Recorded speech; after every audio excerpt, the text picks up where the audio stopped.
અમદાવાદમાં દિવસે ને દિવસે લોકો નવી ખરીદી કરે છે ગાડીની, મોટર, ઓટોમોબાઈલની. ત્યારે દિવસે ને દિવસે અમદાવાદમાં ટ્રાફિક જામની સમસ્યા પણ વધતી જઈ રહી છે. અહીંયા તો હું કાલુપુર રેલવે સ્ટેશન ઉભો છું. મારી આ બાજુ છે, ડાબી બાજુ જે કાલુપુર રેલવે સ્ટેશન છે, આ બાજુ પ્રેમ દરવાજા છે અને કાલુપુર બ્રિજ જાય છે. અહીંયા તમે ટ્રાફિકની સમસ્યા જોઈ શકો છો. હું કેમેરામેનને કહીશ કે દ્રશ્યો બતાવો.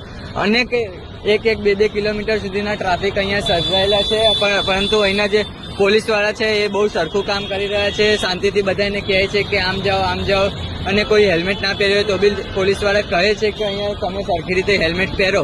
કારણ કે દિવસે ને દિવસે અકસ્માતની સંખ્યા પણ તે વધતી જઈ રહી છે. એમાં રોજ અકસ્માતની સંખ્યામાં મોતની સંખ્યા બી વધતી જઈ રહી છે. સૌથી વધારે ગુજરાતમાં અમદાવાદની મોતની સંખ્યા બી વધતી જાય છે અકસ્માતમાં અહીંના. પરંતુ અહીંયા ટ્રાફિક સમસ્યા માટે એક સાઈડનું ચાલુ કરે ત્યારે સિગ્નલો બી બધા બંધ હોય છે. હું સરકારને, એએમસી અને પોલીસ કર્મચારીઓને કહીશ કે જે વડા છે કે અહીંના સિગ્નલ બી શરૂ કરે. કેમેરા